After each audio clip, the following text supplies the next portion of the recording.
Hey everyone, this is Disc Junkie and welcome back to the Mancave of Madness.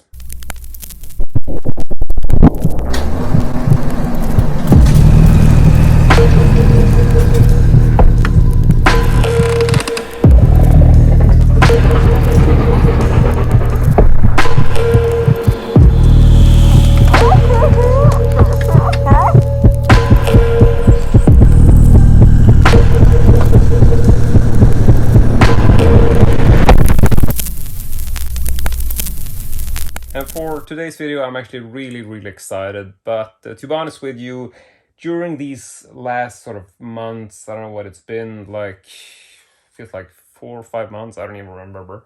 But in any case, since I made the last Man Cave video, I haven't really been feeling all that well. I don't know if I would call it a depression, but for whatever reason, you know, it's winter season, it's very dark, and it sort of tends to, you know, fuck up your temper in a sense, and I don't know, I just haven't been feeling all that well mentally, I think. Just not so happy, to be honest. Nothing to do with Corona or anything, but my creativity has just been like at an all-time low, it feels like. And with this said, one of the things that's been happening is that when I've been making my sort of man cave modifications and working on the office, as I like to call it, I just haven't had the energy to put together a bunch of sort of raw material, like shooting time-lapse sequences and all that. And I've been doing a lot of sort of custom work with a lot of shelf building and stuff. And in the end, this felt like, you know, I kept doing stuff that sort of didn't work out and I had to go back and forth and finish stuff. And yeah, I just said, you know, fuck it, I'm not gonna shoot all this in time-lapse sequence because I just don't have the energy. So yeah, for today's video, I'm actually not going to play you any time-lapse, but rather I'm just gonna dive right into it and show you what I've been doing in the office. So in case you don't remember, here is just a quick look at what the office looked like when we first left it, or when we last left it, whatever, you know what I mean. So here you can see just stepping into the office, and I had started working quite a bit on the shelves. These are old Billy bookcases in sort of a dark brown that I've been using, but there's a lot of custom builds, like this first shelf on the left here. This is a 40 centimeter shelf, which I have sort of made more narrow by sort of trimming it down. You can also see that I have a Benno shelf on the side here, or the Gnedby as it's also called. And this is sort of ending on top of this bestow cabinet stack, which I have. And you can also see that I've been sort of building around the corner of the wall. And looking at the rest of the room, you can see that I also have started building custom shelves over here, which are also Billy bookcases. I had to cut them down from below to get a proper height because I don't have a full height ceiling. But most of this you probably remember, so I don't think we should dwell too much on it. But yeah, let's just go ahead and move over to the present, shall we? And so here we are back in the office the way it is now. And I'm just gonna go ahead and walk over here and basically show you what the room looks like when we enter it. So let me go ahead and flip the camera. And I also took the liberty of activating the fisheye lens for this one. So just walking into the room, you can see that there's actually quite a bit of work compared to what we had in the last video. Obviously, the shelves were basically up in the old video, but I have included a brand new desk from IKEA. And it actually escapes me what this desk is called, but it's one of their more common models. And I'm really liking it. It is one of these sort of electrical desks which you can raise up and down in case you want to stand. So yeah, really enjoying this. I decided to go for this dark sort of wood grain tabletop, which I'm really happy about. And overall, just really cool desk. The only thing I don't like about this desk is the fact that sometimes the sort of electrical button will stop functioning, and I seem to realize that this usually happens when you have disconnected the table in terms of actually sort of unplugging it, like removing the power source. So if you have it connected, I'm not sure if this is too big an issue, but I thought I should mention it. And aside from that, we do have these shelves, like I mentioned. And as you can see here, the shelf structure is essentially the same. I have a couple of these little custom built shelves on the side, which are made from a couple of over shelves for the Billy, which is 40 centimeter. So this is basically two shelves. You can see a little edge there, just stacked on top of each other. And then I had to put in some screws and bolts to make like a custom level of shelving, so to speak. And I suppose we can just go through the stuff while we sort of see them. So here are some Super 8 films and a Super 8 projector. The stuff on top here is basically just this old sort of little wooden box, which we actually found in the house, and I kind of liked it. So I actually found two of these. They're not identical, but they are similar. So I'm trying to give the room very much a, sort of symmetrical view. And, I've always been really keen on that. So as you can see, the room overall is actually quite symmetrical with the boxes and the shelving. And yeah, I just try to make it feel as symmetrical as can be, because one of these things which I just really enjoy. And then looking at the shelves, you can see that I have quite a bit of stuff up here. There's, a lot of display area here at the top. And I'm not going to talk too much about each and every little item, but I will try to sort of make my way around here without too much sort of bumpiness. Trying to give you a somewhat smooth sort of tour. So here's a little Mindhunter display, just mentioning that briefly because I'm really happy that I was able to set this up with the reel-to-reel recorder on the side there. And aside from that, some small miniature televisions, some action figures, yeah, there's some mixed stuff like that. And then we have here a sort of army or military themed sort of shelf, I suppose. And the idea for this isn't something that I've done in the past. I've never really been super sort of excited about army movies. It's not really like a genre which I'm generally a big fan of, but I do have some items which I think are really cool, and I felt that I really wanted to display them. And then I sort of realized that I actually have quite a few items which would fit sort of the army type theme. So we got some of these fake sort of VHS tapes, or well, it's like a small liquor bottle inside. I'm not going to open this up because I've shown you these in the past, but I got 4 of those. So we got 1, 2, 3, and 4. Also with a bit of a sort of army or spy kind of theme. We got the Red Star vodka case, Whiskey on the Rocks with a submarine, another one like that. And then we got the Bond's military gin.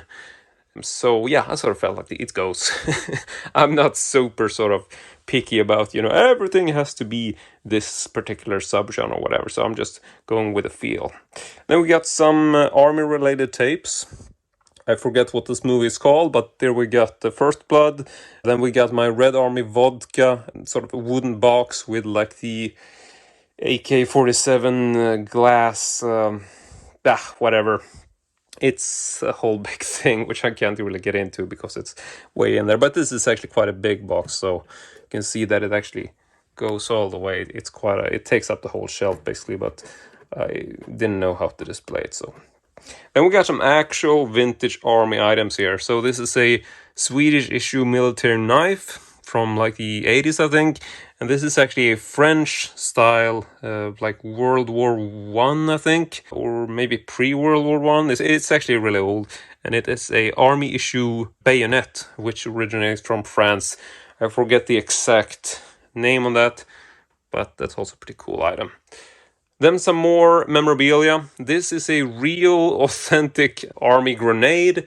I'm not sure what this style is essentially called, but I showed it in one of my previous videos. It's essentially a hollowed out training grenade, I believe. So I thought this looked really cool as a display piece. Let's see if I can display it back without rolling it off the shelf. Then we got some replica bullets here, which came from one of these sort of ammo belts, which is basically like not real ammo. It's not live ammo. It's just like an ammo belt, which I got through like a sort of punk style clothing shop or whatever. And then I stripped it down to just a few of these because I had some spare. Inglourious Bastards. Then we got a pistol there, which is actually like a fake little liquor bottle. You can remove the cap and then you can pour drink out of it. Here is a replica gun, which is also a really early gun, like an old, like a pre-war kind of gun. I forget what the model is, but it's a Colt, I believe. It's an army issue of some kind. And then I also found this really cool sort of Magnum-inspired watch, which is issued by Quartz. I haven't really talked about this, but I found that at a flea market. Thought it looks really cool just next to the sort of little army type display. So that's it for the army stuff. I'm not going to dwell too much on everything because this is going to become a really long video and I have so much to talk about. Then down here we have all of my Video Dynamic Bahrain tapes. It's an old Swedish bootleg level and I'm sure I've mentioned it in the past many times. But what I think is really nice about this is that I picked up these ridiculously cheap little light boxes. And I don't actually have batteries in this, but it does light up and I can show you this in a future video if you want. But yeah, these are basically just custom. You put in these little plastic letterings and it's not high quality by any means. It's actually super low quality, but so no, I mean I can pick this up and shake it and then the letters will fly all over the place. But for the price I paid, it's actually brilliant. I paid 10 Swedish crowns for this, which is about $1.50, I would say. And they were selling these out. I think they were sort of discounting them by like, I don't know, like 90% or something. I forget what they were priced. Maybe not 90%, but yeah, I think they were originally priced at like 199 crowns or something. I'm guessing, I'm honestly forgetting, but 10 Swedish crowns is like zero money. And I saw that these were selling out. I got them at a store called Jysk, which is like a sort of typical, like they sell bed sheets and, you know, sort of home styling stuff generally. I don't know. And so they had these for sale, like at the sort of low price bin or whatever. And I assume they had them for like the Christmas season, but they didn't really sell because they're so cheap quality. So then they just slashed the price down to 10 Swedish crowns. And I just felt like, you know, this is really cheap quality, but it would look so cool to basically use these as a sort of sub-genre labeling system. So I actually bought 20 of these, and I haven't even used, I think I used maybe like 15 or whatever.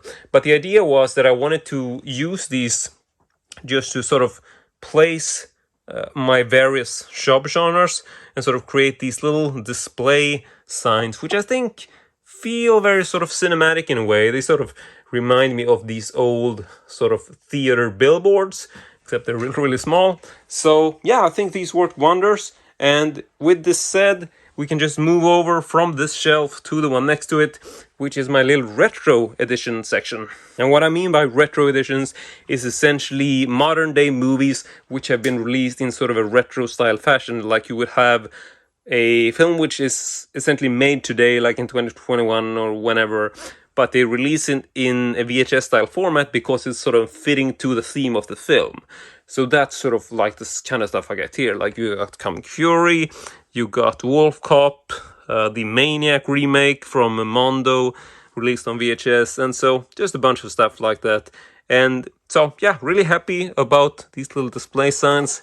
Just remove that for a second so you can sort of see what I got in here. And yeah, aside from that, moving down, we got the same kind of stuff, more retro editions. And I might have been mistaken on some of these because I'm just throwing a lot of stuff in here. And then at the bottom, we got DVDs, which were sort of released in the same style. Like we got the Stranger Things VHS style box set, but it isn't really a VHS tape. It's just meant to look like a sort of retro style packaging. And I also included some films down here which are, you know, films that feel like they were essentially inspired by the past. Sort of like when Tarantino made like the whole sort of Grindhouse film together with Robert Rodriguez, like, you know, the Death Proof and Planet Terror. Like, I put some movies like that in this corner because I felt like they sort of fit like the general style, even though it's not really like a retro edition in terms of being released on videotape, so to speak. And next up, we got a bit of a more, exploration of the retro theme. We do have some of these oversized VHS boxes, which are actually bootlegs. These 3 right here, which are from some underground, unknown German label. I don't know. It's called I Hate People. I don't know anything about this. I got this from another collector, so I just got these 3, but I'm really happy about them. And then I also have a old Swedish VHS of House of a Thousand Corpses. Sorry, I can't speak because I'm not used to talking so much on account of not seeing so many people, I guess. Then we got a little box which goes with that one, Lords of Salem. Then we got my Dexter Wooden Bloodslide box, which just ended up here. I haven't really decided where to put that. On top of that, we have my little Nintendo display set. So here's the original sort of entertainment system from when I was a kid, alongside some of these old rentable NES cases. And yeah, you can sort of see what it's like. So moving over from that, I did put up some small spotlights here in the sort of drape area, whatever. And this is also a cheap drape. I'm not really luxurious here. I think from IKEA, it's like cheapest one they had or whatever. Still have my old style cinema theater chair with the flip down seat. So this is what I use when I'm sitting here at my little home office. And I realize there's a whole bunch of dust here. Might be ghosts as usual, but let's just hope that it's not. And yeah, so this is where I sit, and I'm just really excited about this. It's such a nice little place to be at, feeling so cozy in this room, and I'm really happy that I decided to go for the desk facing outwards towards the room. I never had that before, but it really feels like this small, sort of cozy little luxurious office where, people can come into the office. I know it's silly, but I really like the way this worked out. And you can also see that I actually have a small screen over here, which means that I can actually sit and sort of, watch a film or so, sort of with one eye.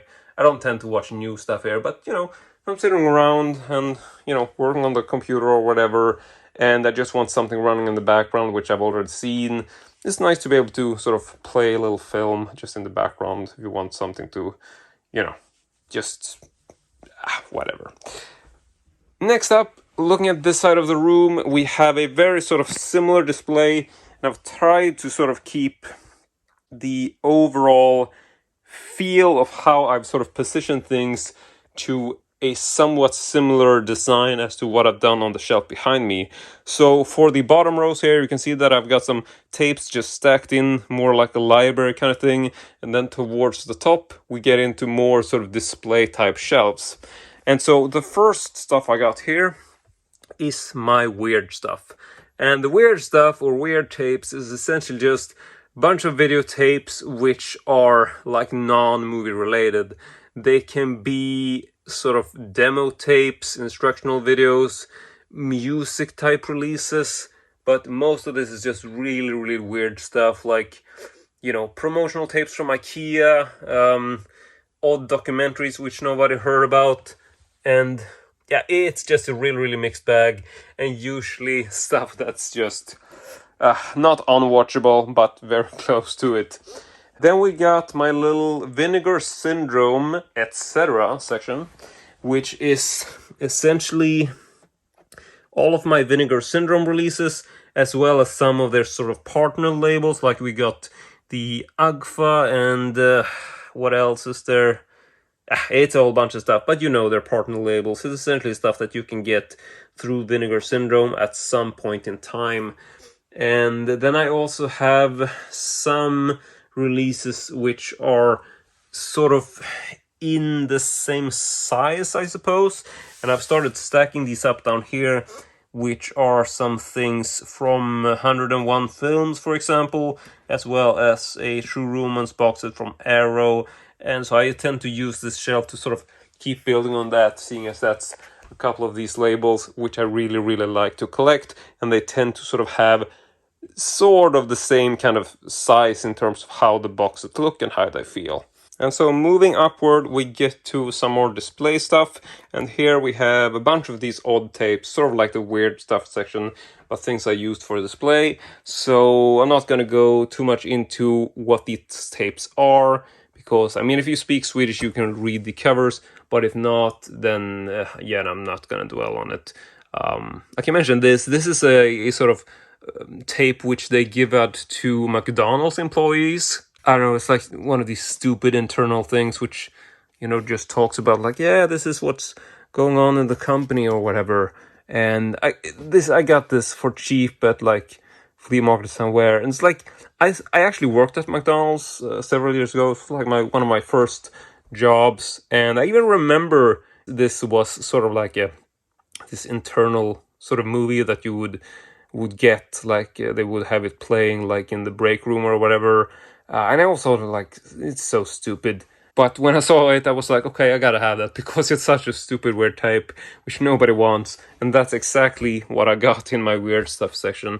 And then I also found at a flea market a while back this awesome little actually vintage hamburger phone, which I just thought would make such a really nice display next to this McDonald's tape. And I put a bit of, there's a small wooden piece there which has nothing to do with the phone, but that's just because I wanted the phone to sit like this, sort of half open, so you can sort of see the display of the keys but not really notice the little wooden piece in there. So moving upwards, we get to some more display stuff in the bizarro kind of area, I suppose, like instructional videos for how to make better films. There's the Executive English, Business English by Audio briefcase, which is just like a language course with a Walkman or whatever. Just one of these really weird items, which I'm sure I should make a video on, but I just haven't gotten around to it. We got the Transfer IT Home Kit for sort of recording your Super 8 films onto videotape back in the day. And then we got the Heads Up, which is just a little chair there underneath the neck. And yeah, I can't talk about every little thing. There's some coasters here, which also just really sort of cool retro style look to them. But yeah, that is essentially it for this shelf. And moving over to this side, we got some videotape box sets with a snow globe theme to them for the most part. So we got the Halloween snow globe box set. We got the Fargo snow globe box set. And then we got another Fargo box set over here. So these are different snow globes because they issued two variations. And these are like these very sort of grisly snow globes with like the accident, like the sort of car crash in the snow. And then we got the even rarer and more classic sort of wood chipper scene in the snow there. Then you shake it up and you got a sort of blood snowflake flying around. It's a really cool set, but they are a bit faded due to time. Then we got a Being John Malkovich little babushka doll, which is promotional, but it was also issued in this VHS collector's box set, which I really don't see a lot. It says exclusive handmade nesting a doll. But yeah, it's a babushka doll. You open it up and, you know, it gets smaller and smaller with each sort of layer you move away. Next up, we got this shelf up here at the top, which I'm really happy about. I'm not 100% finished with it. I need to sort of fix the display for this little fawn or devil head, because now it's sitting very much, you know, tilted the wrong way. But I wanted to still keep it here as a center display. So, as you can tell, this is a bit of a sort of occult or satanic type themed shelf, because I am a newly discovered, or, you know, I haven't been a Satanist for very long, but I essentially discovered Satanism maybe like a year or so ago through a friend. And yeah, I mean, if you feel shocked about this or whatever, you don't really have to be. I mean, if you're shocked about Satanism, you probably don't really know what Satanism is all about, and you should probably Google it, because it's a very misunderstood religion, if you even want to call it that. It's an anti-religion. We don't really believe in the devil as a actual figure. It's essentially an anti-religion towards Christianity, and I could blather about this all day, but I'm not going to. So yeah, this is a Satanism / occult type theme shelf, but I'm not super serious about it. I'm just throwing in a bunch of stuff which feels really cool. Like I got this really nice little demon baby head, which my friend Betty gave to me, which she made herself. I actually love this. And then we just got some various stuff. This is actually like a, what do you call it? I think it's just a small piggy bank of this little bizarro, all black little sort of, I don't know, S&M, I feel like, sort of black leather dog.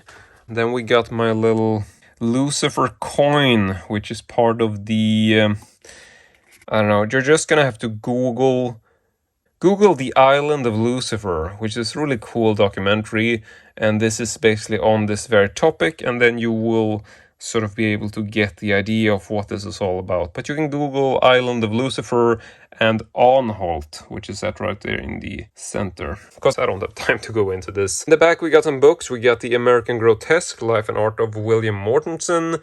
Then we got The Drawn into Darkness by Curbcrawler Ghost.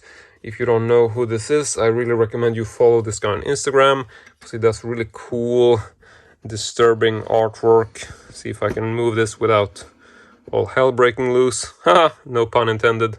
So yeah, you can sort of see what kind of artwork we are talking about.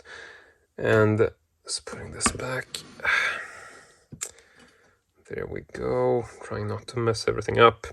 Then we got the Satanic Bible. I got the Swedish issue and also the UK or American, I'm not sure, but just a pocketbook style. Got my Lucky Cat, but this is the Lucky Cat with like the rock style attitude, which could also be interpreted as the classic Satanism sign or whatever.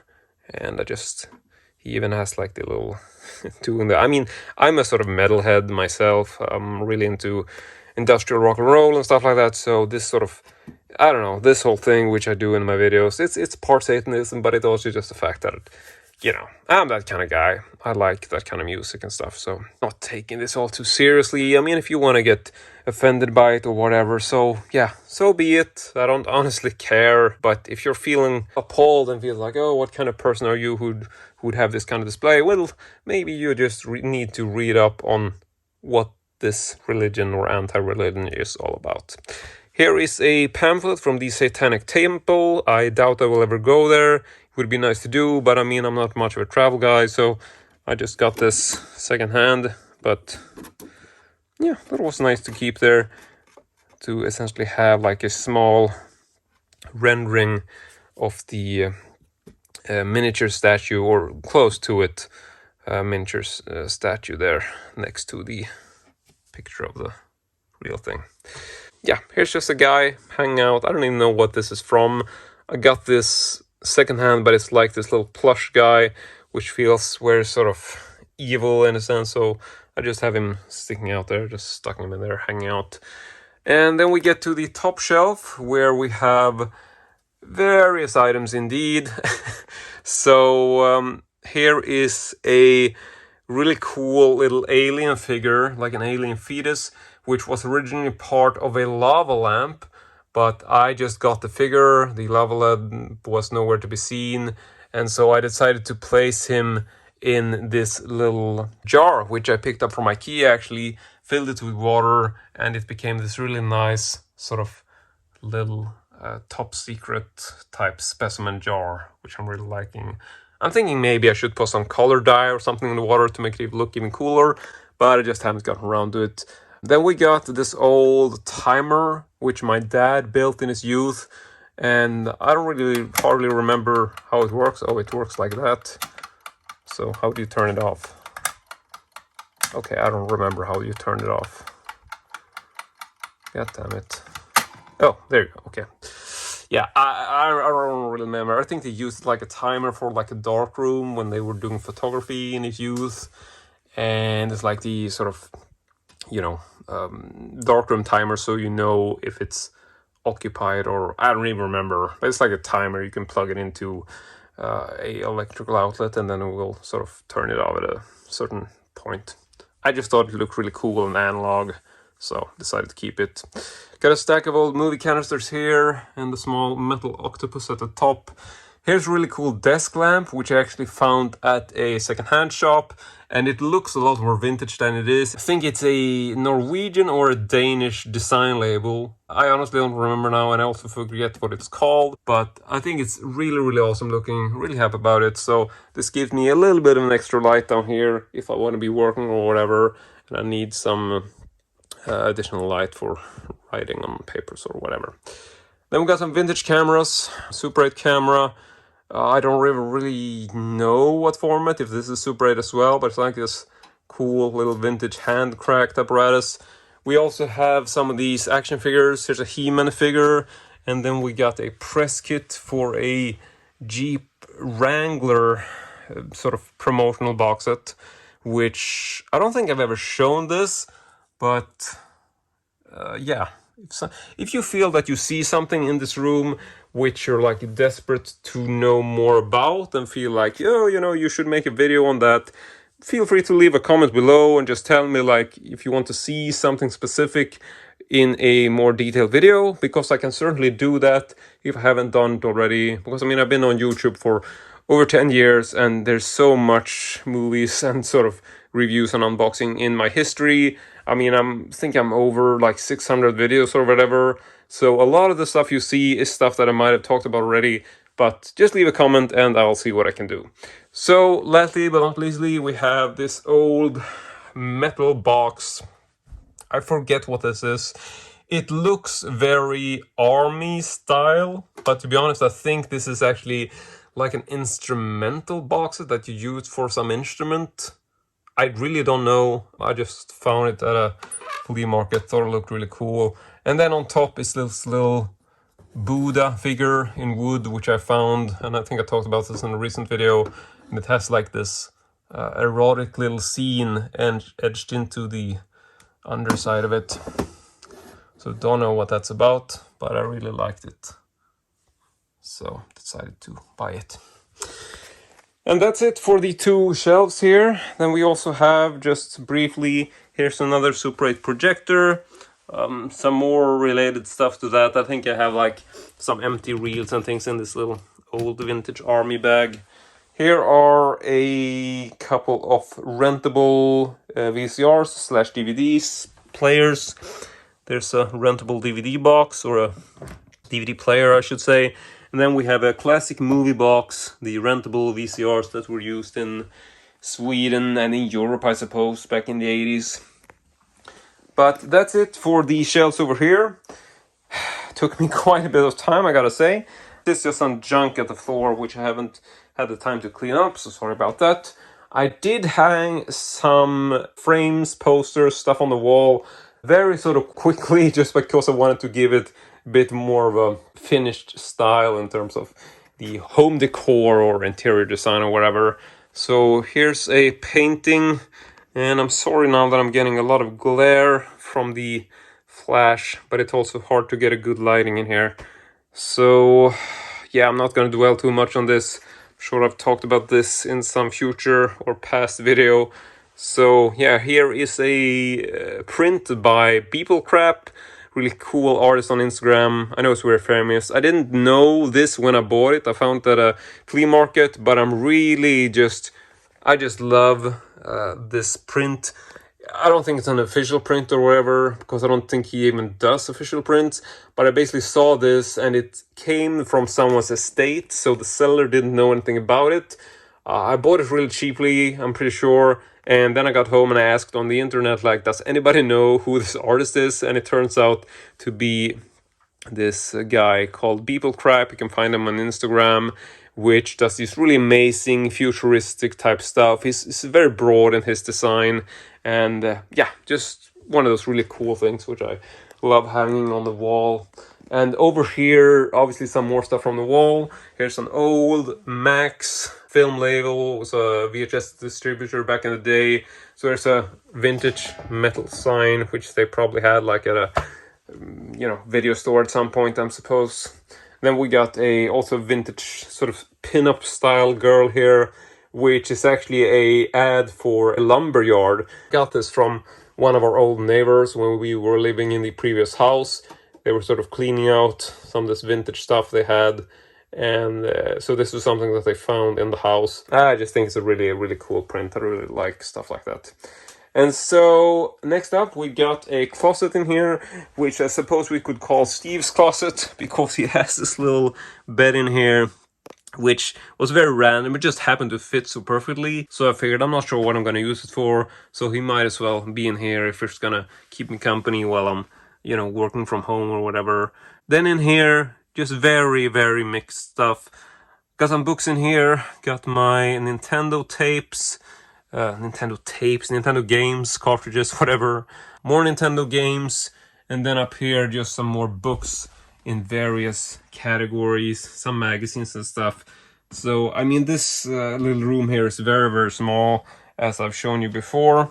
But, yeah, I also, obviously, as you've seen here, and I don't remember if I talked about this in earlier videos, but there used to be doors here. So this was basically like a sort of built-in closet into the wall, but I removed the doors because I felt like it was much more of an open space if I do that, and there's feels a lot more sort of spacious and roomy, so decided to go with that route. And I'm gonna try to speed things up because I think I'm actually getting low on battery, so hopefully this doesn't turn off before I'm done. And now we get to this section, which is probably gonna be my favorite thing in the whole video. And these are some custom shelves which I put together in some way. In the old video, I actually had a Benno shelf on the side. So this is a custom built Billy shelf, which is a lot less broad than your regular shelf. I think the regular shelf is 40 centimeters about here.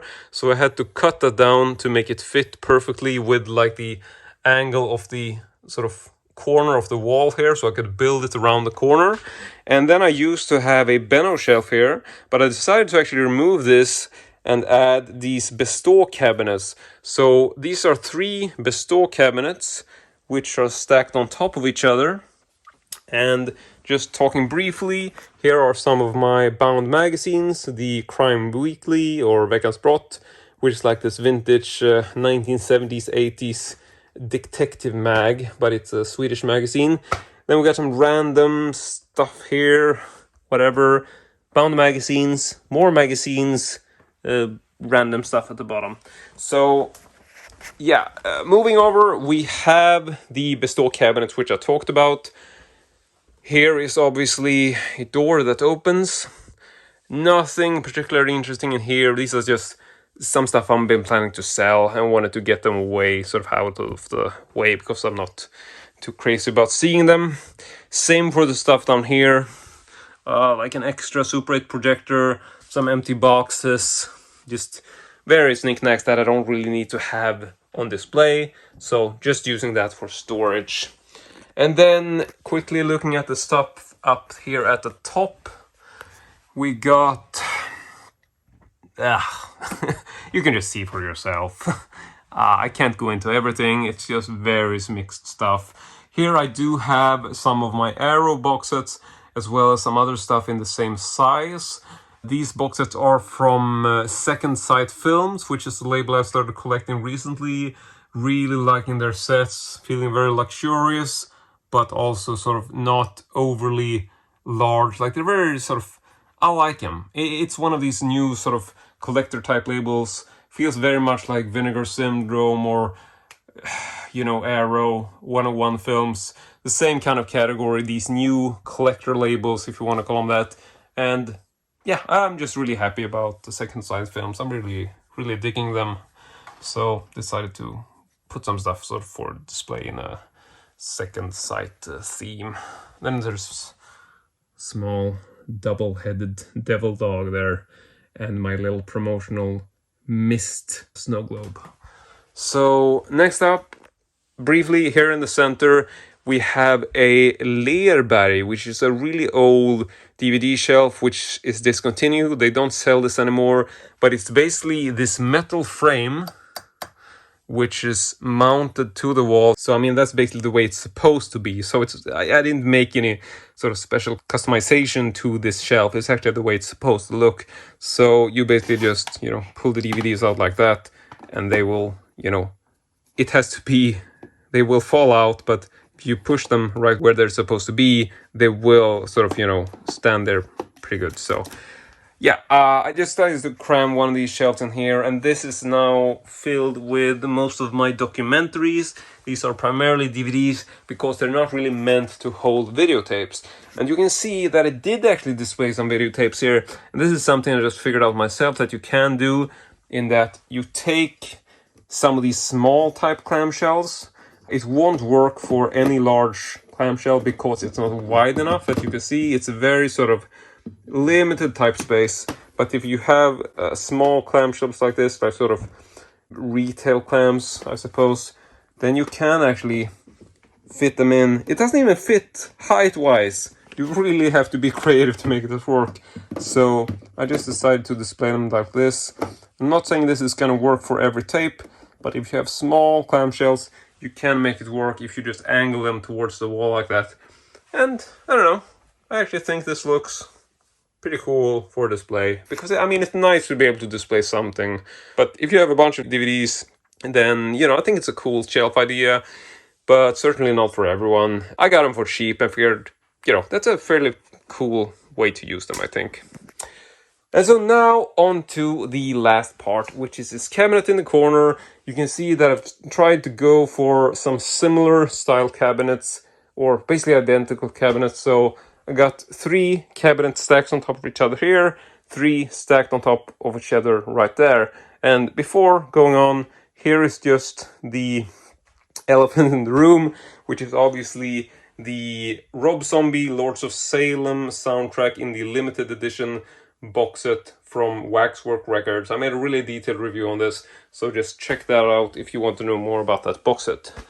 And now, like I said, we got 3 Bestow cabinets stacked on top of each other.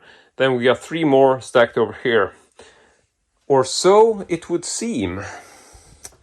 Because this is actually a secret door.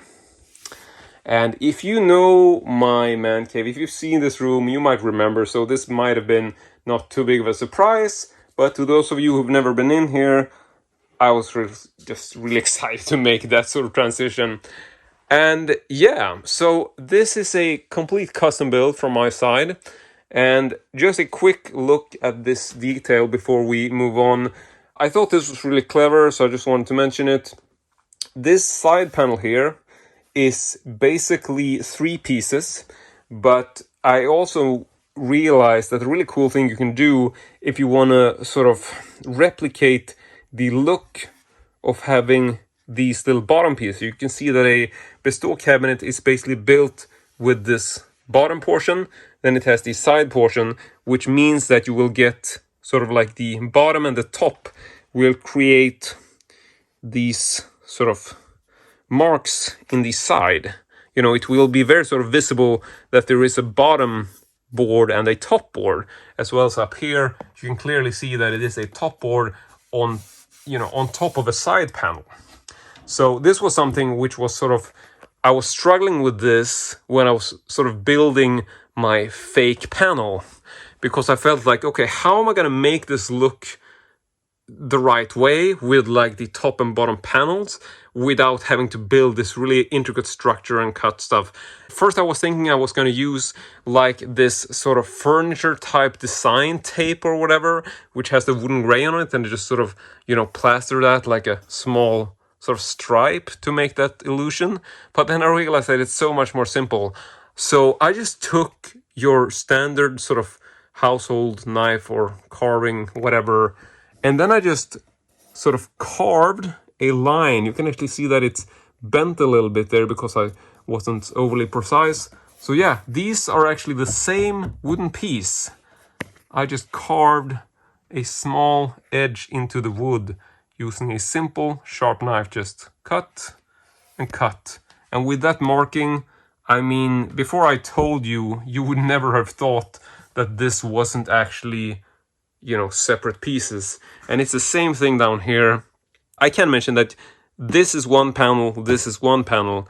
The real edge is actually here. So this is a real edge, but those are fake edges up there and down there.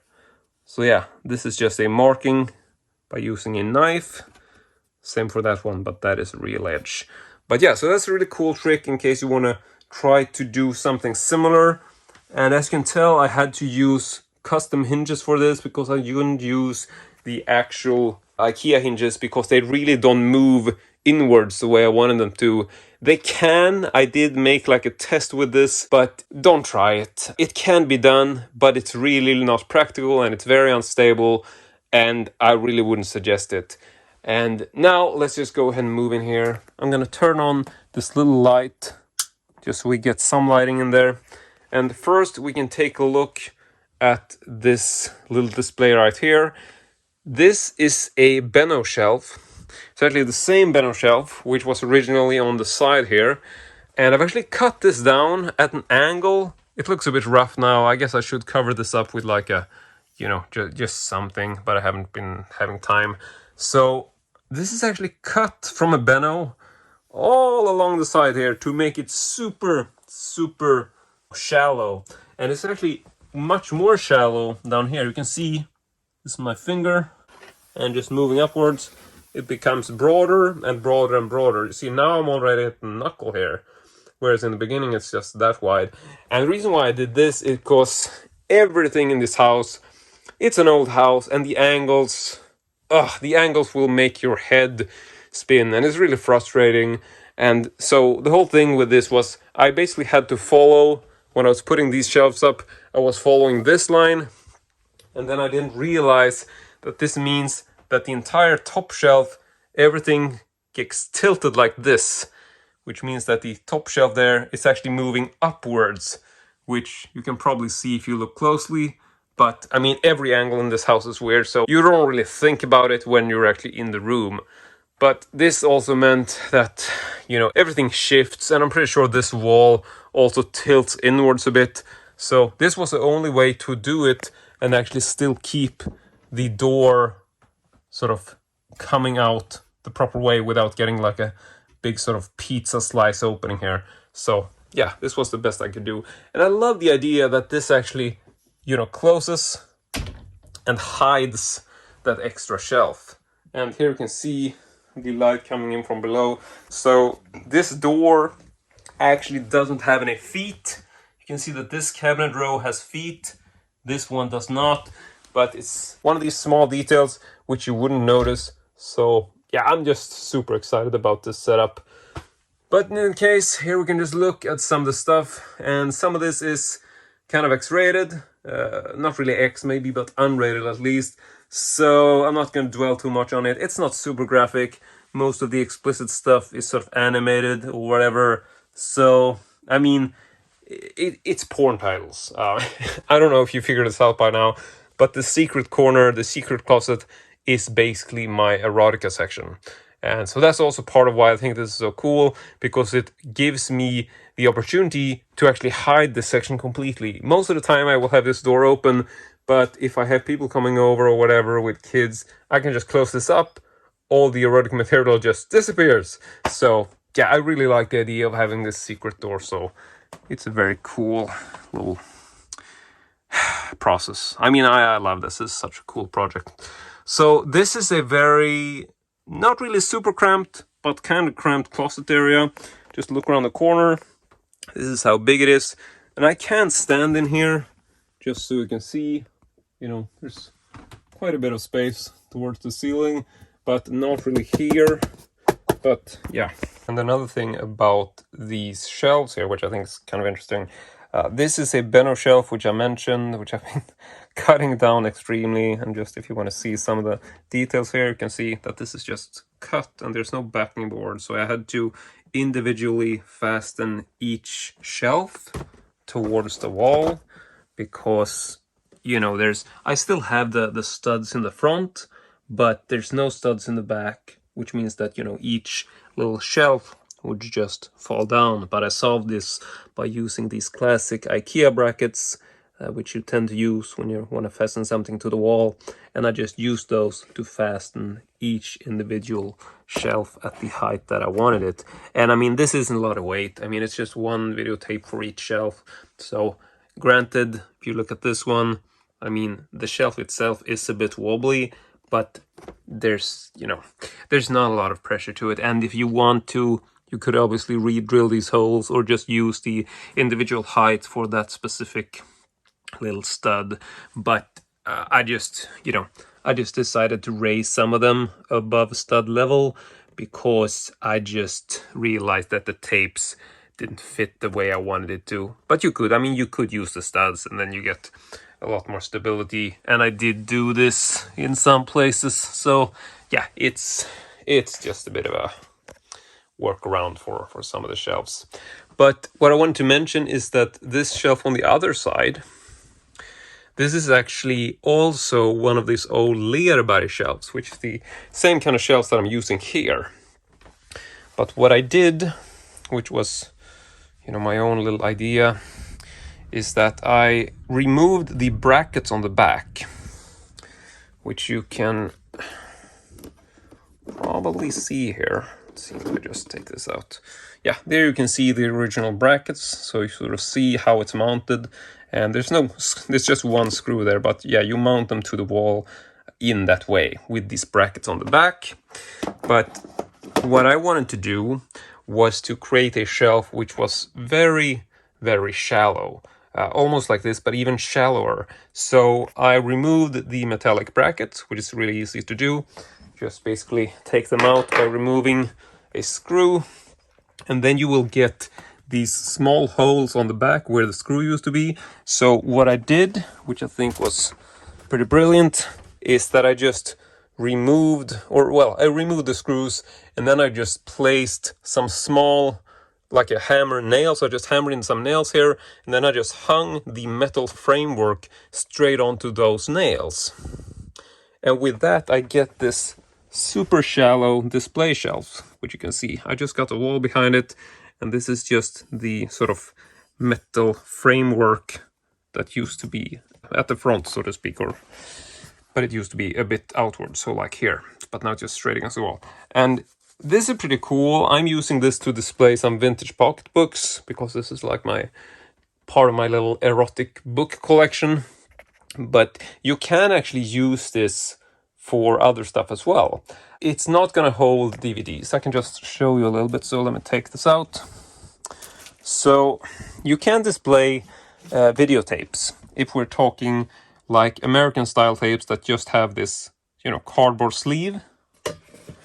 These will actually fit damn near perfectly in this framework. So this is a really cool hack if you want to display these American style tapes with a cardboard cover. And they're actually sort of like, okay, they're almost by millimeter precision, they're almost like exactly the same depth as this framework. So that's pretty cool.